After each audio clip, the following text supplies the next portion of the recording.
Hello, Parsboro Community Radio listeners. Welcome to Exploring the Neighborhood with your hosts, Thor and Debbie, here on CICR 99.1 on your FM dial.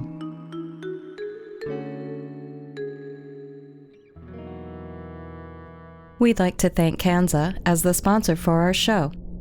For those of you who are not aware, Kanza is Cumberland County's only Careers Nova Scotia Centre and a vital participant in this area's road to prosperity. This year, Kanza is celebrating 15 years of serving the area and providing valuable employment and educational opportunities.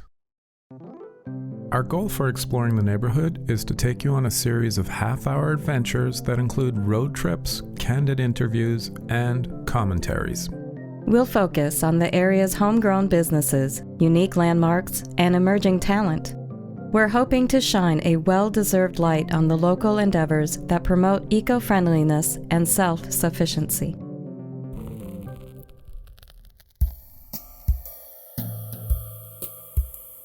Sometimes when Debbie and I produce Exploring the Neighborhood, some of the interviews just don't fit within the 29-minute time slot. What we don't have room to include is often important information, but it's odds and ends, leftovers if you will. So, not to let these tasty morsels go to waste, we've cooked up a special show of leftovers.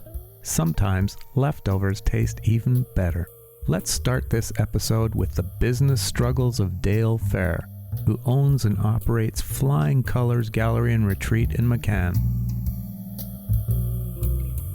Dale, life took a downward turn for you, and yet you managed to have this gorgeous place. How'd you do it? Oh, well, that's a good question. Because I've always been an optimist. I grew up with very little financially. I lived in an isolated area. I lived far away from resources, so I learned to use what I had. And along the way, I lived in Calgary, in a very rundown area of Calgary, but it was historic. It was the oldest area of Calgary. And the Calgary Stampede was encroaching, and it was going to basically be swallowed up. And I hated to see that. And the project I came up with as president of the community association there was the postage stamp garden project. I saw it as a strength. They had these tiny, tiny little gardens. They were little gems. So the idea was that you take what you have in your community, you have everything within yourself that you need, by extension within your community.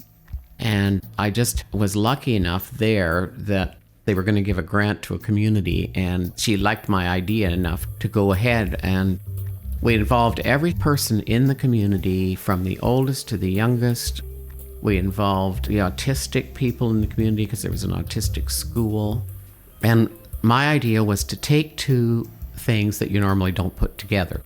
So I thought I would put together artists and gardeners, and the artists would paint the gardens, and the gardeners would produce things for the artists to paint, like birdhouses and bird baths and that sort of thing. Along the way, we got this little grant. It was for the whole summer, and I did a whole series of workshops, and each one was focused in a different way. So I got the women, again, doing something they don't normally do, which is shovel cement. And I got them taking cement, forming birdhouses out of rhubarb leaves. Bird baths out of rhubarb leaves. They were beautiful, and it was the women that did that. Then I got the kids together, and a lot of them were little native kids that had never done anything like this, and they just loved working with color, and they did bird houses. One of my friends taught them how to do the bird houses because he was into that as well. I just tried to bring as many people in as I could possibly do. Then I went around the community and I photographed hundreds and hundreds of these little postage stamp gardens, little niches and little corners and just anything that I thought could work. And we were fortunately given a very large space to display the artwork that was painted. And we had an art auction, and I took all these pictures and hung them on clotheslines in the galleries as if they were sheets of cloth, the fabric of the community. Then we had an edible flower feast. That was one of the most fun things, where we took what was in the community and we made punch out of the berries and things, and we floated gladiolas in them, and we made salads out of roses, whole roses, and various flowers you can eat. They made cooked dishes out of this edible flower thing. Then we took the community center and redid the community center, repainted it, and had a candlelight evening where the entire exhibition of the art, before it was auctioned off, was displayed with only the light of candles, which again, you don't even need electricity. No.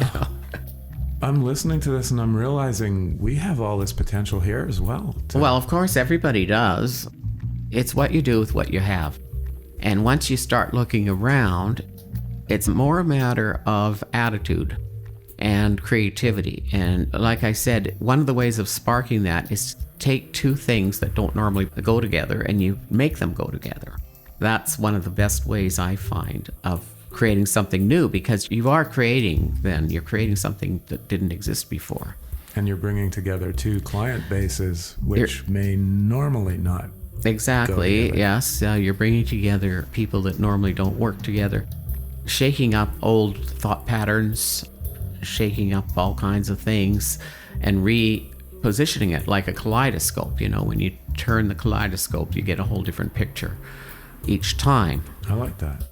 I've been working with lots of different people in the community, and they've been flowering. Different things have been happening where they've been developing. I've been teaching art classes. I love teaching to people that have never had anything to do with art before, but always have wanted to. And I teach basics. I teach the same thing that I learned in art school in a very condensed way so that they can basically draw anything. I don't teach a style. I teach an attitude. I teach how to bring whatever's inside of them out to express themselves. And the response has been good. Oh yeah, I've had classes for the last 4 years. I also taught classes in other places where I've lived and did the same thing. Any place I go, I try to basically enhance the community with what it's already got. Sometimes it's just a matter of, you go out to a party, you put on a little makeup. Some people do anyway. Haven't done that lately, but I'll go with that. Now, you came here, and I think you were saying that you didn't have much money, so you began with consignment? Financially, I didn't even have enough money for gas. I used every last penny I had to buy this building. Then I borrowed just a little bit from friends just to eat and that sort of thing.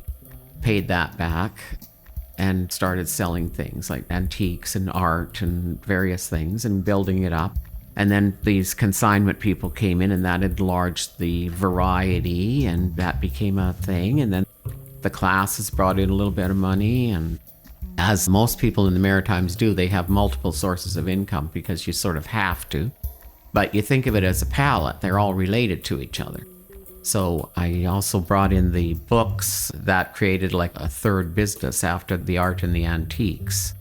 So they're all interrelated. I think of it as a cultural industry, basically. Events as well coming along, and all kinds of different ways that I could think of to bring in little bits of money from here and there and everywhere. And I didn't do much advertising, but I found word of mouth was really the best. I do everything through Vistaprint. It's very cheap, and they keep offering wonderful deals. I do all my PR through that. I use any kind of free avenues I can, listings for the gallery and that kind of thing. And really, anybody that comes in the store, I think of them as a lifelong friend. So I send them away and say, tell your friends. And that's what's really built the business. And we have. Exactly, yeah. And we're back. Yes, yeah. There's no end to the opportunity to find neat things in your store. And every time we come back, there's something new. Now, for those people that have been listening that are going, what is it that he's got? How do they find you? Where do they find you? Okay, well, if you're coming from Amherst, I'm about 10 minutes south on Highway 302. just into the village of Maccan. I'm more or less the one and only business. There's another little business on the outskirts, but you can't miss me. Brick house. It's a big brick building that was a former general store. And if the flags are out, I'm open when you drop by. And otherwise, you can call 902-545-2010 anytime. And you can arrange any kind of special time if you want to come. Bring a group. No obligation. Come and see yourself. You have to allow time. It takes a long time to go through because there's so many different aspects. There's rare books from 1850 to 1950. There's ephemera and artifacts, and there's antiques of all kinds, especially thousands of different kinds of items of china.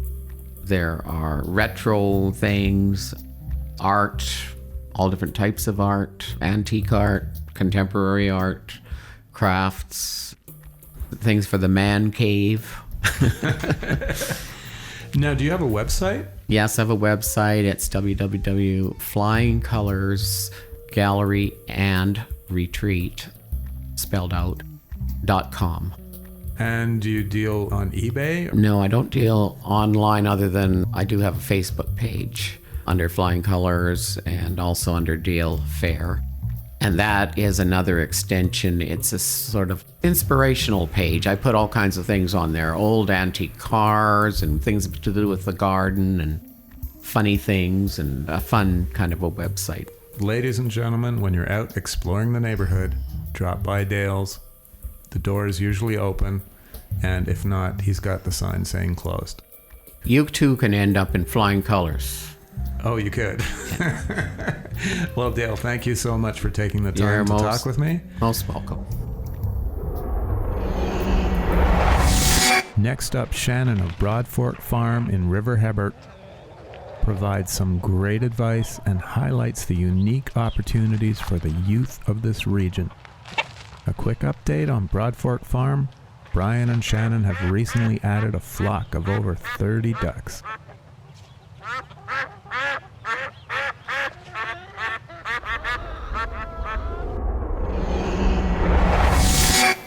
I think that if Cumberland County residents are hoping that Cumberland County youth or youth from elsewhere will come and move to our area and want to sell their produce or whatever products they're producing directly to the local community, that there needs to also be a strong push from the people who will buy those products. I think it's a viable option for the future, but it's kind of like a chicken and an egg. We're not going to encourage young farmers or new farmers in general to stay in Cumberland County and farm and sell directly to the customers unless customers are really excited and pumped to also buy produce from our region. And sometimes it means going a little bit out of your way to get the produce, and sometimes it means that the produce could be a little bit more expensive because a lot of produce that's shipped into grocery stores is grown and sold under the cost of production. And then the grocery stores will mark it up 100%, but they're the ones getting most of the money. Brian and I cannot compete with farms that are hundreds of acres growing one vegetable and are able to hire.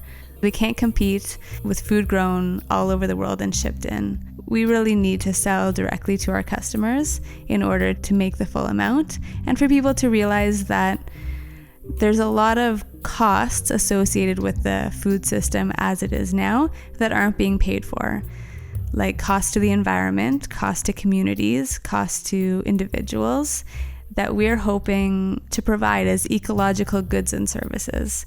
So when we hear about farms polluting our watercourses, that's a cost that you're not paying for when you pay for your farm fresh food from the grocery store. However, it's still a cost that you end up paying through your taxes or healthcare. So we farm in a way to not pollute our watercourse. We're also trying to farm with the future in mind. So a lot of the costs that aren't associated with the products you can buy in the grocery store are being considered with the products that we're selling. That allows farmers like us to consider this a viable career choice, and we believe that it's a great and honorable and viable career choice for young people, but we need more people to believe that. And we need customers to really step up and vote with their dollars. So we sell our products at the Dieppe Market, which is in Dieppe, New Brunswick. Through that, we also run what we call a Market Food Club. The Market Food Club takes some inspiration from the CSA movement, also called Community Supported Agriculture, which is essentially a partnership between customers and the farmer. And so the customers are saying, I want to support your farm at the beginning of the season when you have a lot of input costs so that you're able to produce the food that I want to eat. And these types of CSA programs run differently based on different farms, and we have great ones here in Cumberland County. Many CSAs run as a weekly veggie box that's given to the customers or the members. So we decided that our Market Food Club would be a bit more like having a tab at our market stand, basically having a gift card or tab. And so people pay in advance at the beginning of the season, and we give them a lot of freedom to choose the amount that they pay. It needs to be in $100 increments, and it varies totally between different types of families. We have people who pay $100 at the beginning of the season, or people who might pay $1,000 at the beginning of the season, depending on their produce needs. And then through the season, they come to our market stand, they pick up everything that they want, we calculate it in our heads, and we write it down on a record sheet. At the beginning of the season, we give them a 5% bonus to spend as a thank you for their loyalty. Then they just keep spending. So if they go on vacation, it doesn't matter to us. They don't have to let us know in advance. If they don't like some things, that's okay too. If they just are really obsessed with kale, for example, and they make kale chips and they just want to spend all their money on kale, that's also fine. We wanted to make sure that our customers were getting exactly what they really wanted and weren't disappointed by anything that they received. After we do a lot of work producing all these amazing vegetables, we really want people to value them strongly. We want people to be happy that they're eating them. We don't want them to sit in anybody's refrigerator until they start to go bad. What we grow is a huge part of our life. We don't have children, and so our vegetables and other plants are basically like our children. And we want to make sure that people are really excited by them. We also sell to restaurants. So here in Cumberland County, we sell to the Wild Caraway, which is in Advocate Harbour. We also sell to the Black Rock Bistro in Parsboro. And then in Moncton, we sell to Little Louise Oyster Bar, Tide and Boar, Manuka, and a little bit to other restaurants, Les Brumes du Coude. And then we sell to some health food stores in Moncton, Horn Crib, and Sequoia. We don't have any type of weekly pickup system on our farm because there's only 2 of us working on the farm. It's hard for us to be available. When we're not working, sometimes we plan our schedule to attend various farming workshops or go to various farm events. So we're definitely not always available to sell things, and we haven't created a farm stand. For us at this point, it hasn't been a viable option. There's other CSA programs in the county, and we decided to not really compete with that same type of weekly program. So at this point, it's primarily the Dieppe Farmers Market, which is our pickup spot. Basically, our hope is to get better, not bigger. And we put a lot of effort into professional development. So we're always attending more workshops and conferences and reading so that we can get better and better as time goes on. And there's still a lot of space to increase capacity on our farm and for us to get better. We have a long career, hopefully, ahead of us. More vegetables, more cut flowers, increase the vegetable seed production that we do, and also increase the medicinal herbs that we grow. Livestock is not an area that we foresee expanding into in a large way, but we've usually had laying hens for our own needs, and we're definitely interested in keeping laying hens or ducks for egg laying as a way both to increase our own food sovereignty or food resilience and a way to enhance the health of our farm through soil building and through ecosystem management. The farming community in general has a lot of struggles with finding employees. We have quite a few farms that require migrant workers or temporary farm workers in order to keep their farms running. We've been really cautious around growing our business in order to provide a livelihood, not just for us, but also for employees. And then worrying that potentially in the future we would lose the employees and then our farm would be more than we could manage. So it's hard for us to know exactly how things will go down in the future regarding employees, but at this point we're fairly content to be working as a 2-person farm and providing for our own livelihoods. I guess the most important thing that I would like to share is that I think that every one of us has a lot more power to make changes than we might think that we do. And so even though it seems like the world's problems are insurmountable, everything that we do in our daily lives affects what happens in the world. Through the purchases that we make for both food or other items, they have to come from somewhere. And many things that we're buying are either serving to pollute or to enhance communities in different parts of the world, including our own community. I want to emphasize that each one of us has a great deal of power, and we can all be the change that we want to see in the world.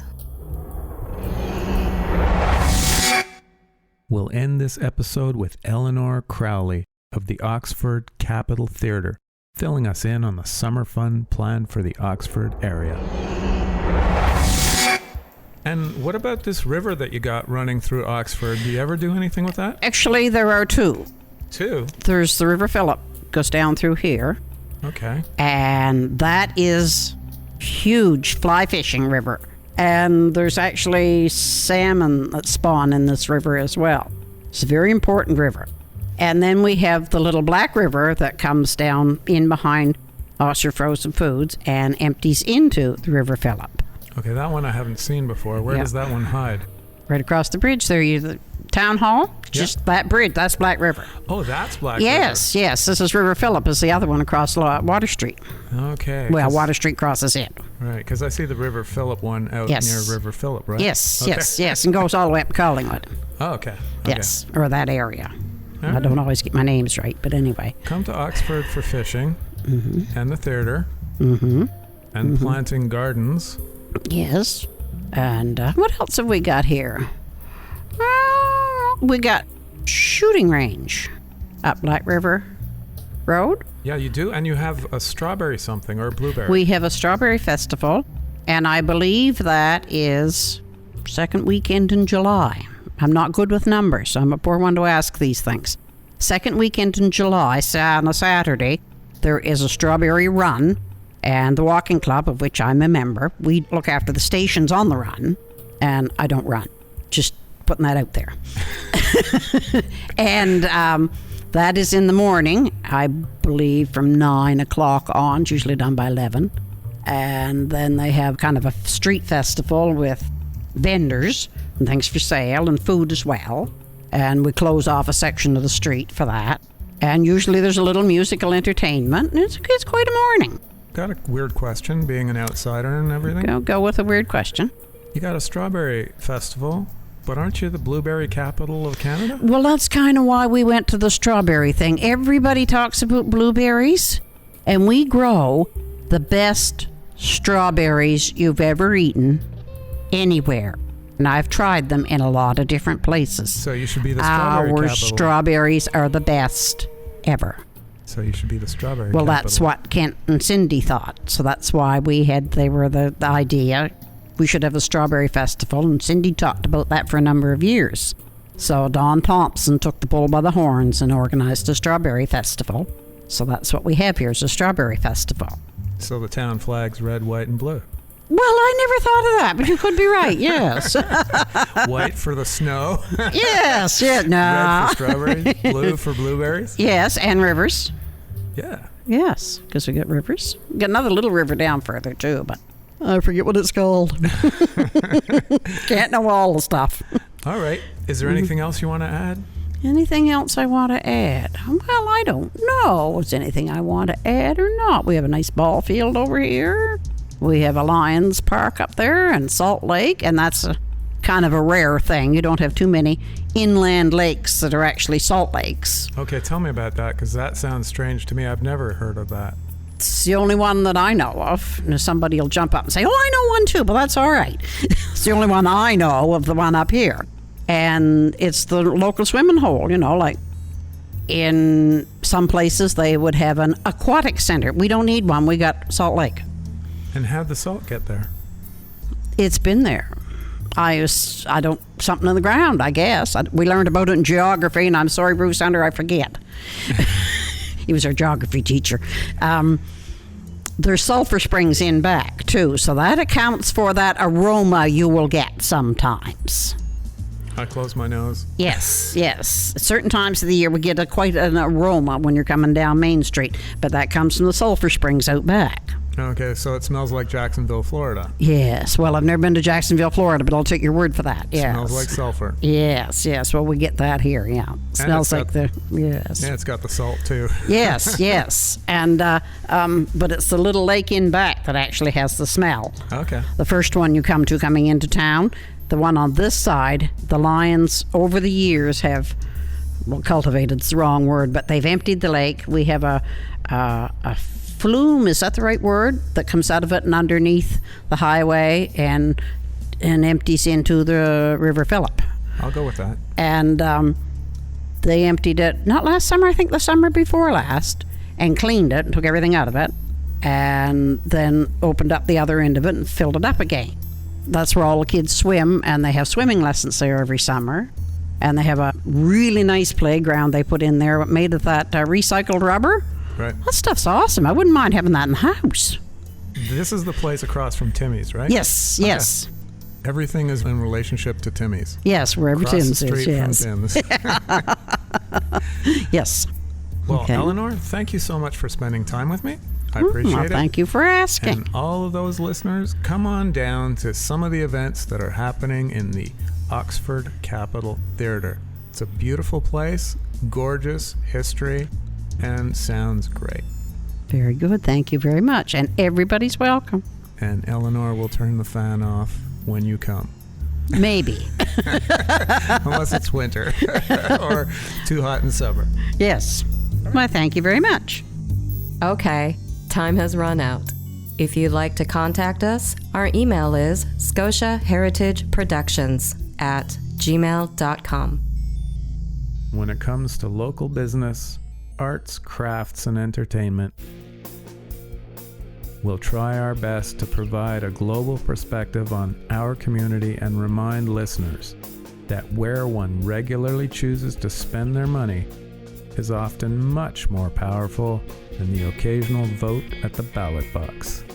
So, help out your talented neighbors and enjoy the unique diversity of what Cumberland, Westmoreland has to offer. And ultimately, you'll be helping yourself. Thank you for listening. Thank you for listening. Exploring the Neighborhood is sponsored by our friends at Kanza.